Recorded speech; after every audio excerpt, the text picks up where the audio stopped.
Hey writer friends, welcome back to my channel. If you're new here, my name is Holly. I'm a writer aspiring to be a published author. And in today's video, I will be sharing with you my top 5 tips to prevent burnout during NaNoWriMo. With NaNoWriMo coming up, the threat of 50,000 words is looming closer and closer. Obviously, you need to prioritize writing in November, but 50,000 words is maybe more than you've written all year.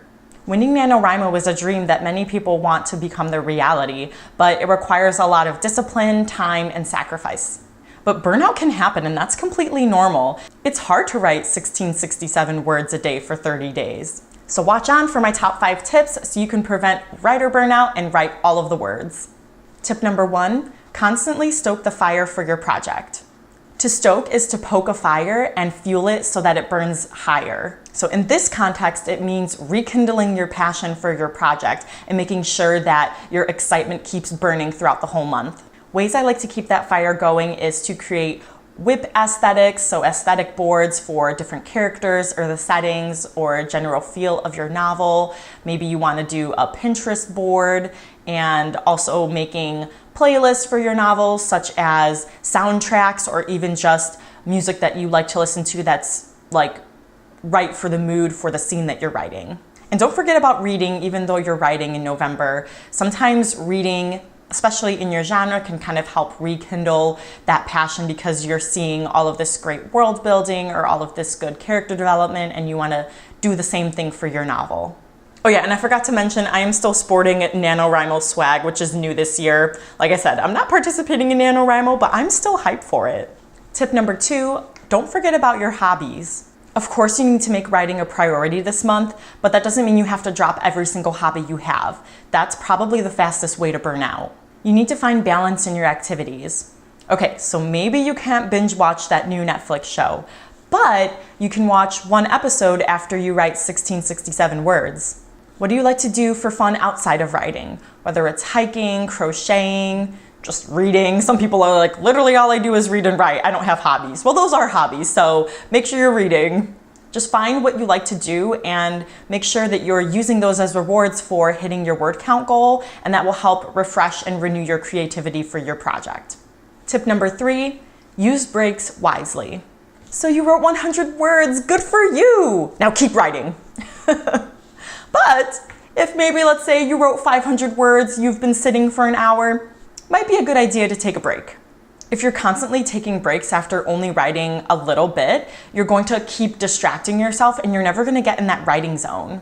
But if you take breaks, which are timed, mind you, and that depends on you, you can take 5-minute break, 10-minute break, 15-minute break, whatever you need to refuel and refresh your mind before getting back to your words. And those breaks can consist of whatever you need to do, whether that's going to the bathroom, getting food, refilling your water or caffeine, or maybe that's doing some stretches. If you haven't seen my stretches for writers video, I will link that down below. I don't know if I'll link it up in the cards because I've never done that before, but maybe I'll do that for the first time.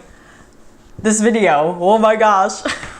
Nothing's gonna be there. I'm gonna be like, I'm linking in the cards. No, I didn't figure it out. It's gonna be down below.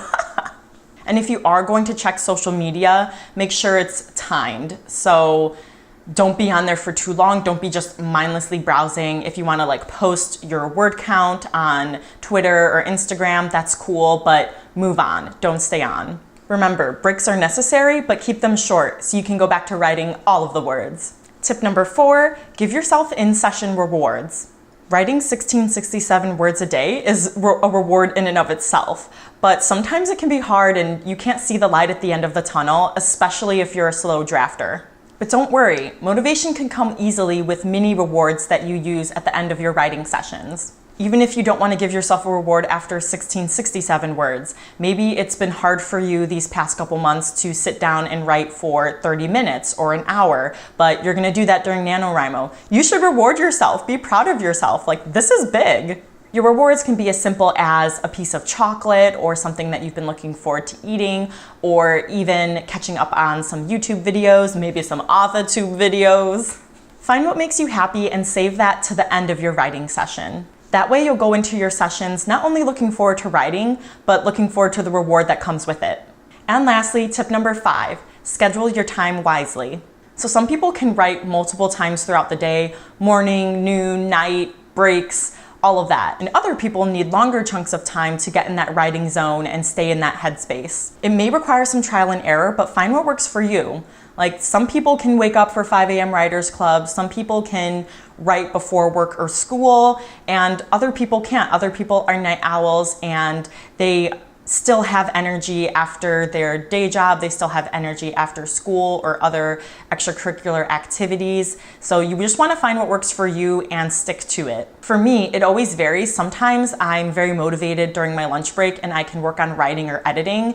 And other days, like, I'm a little bit more burnt out and I just need to veg and eat lunch and just like scroll social media, watch some YouTube videos. But that will kind of refresh and renew me, and I can go back to work, and then after work, then I can do my writing session. So don't force a schedule or routine that doesn't fit your lifestyle. Find what works for you. All right, you guys, so that's it for this video. I hope you found these tips helpful. Please let me know in the comments down below which tips you think you will be implementing, which ones you're already doing, and please give this video a thumbs up to support my channel, and I will see you guys next time. Bye.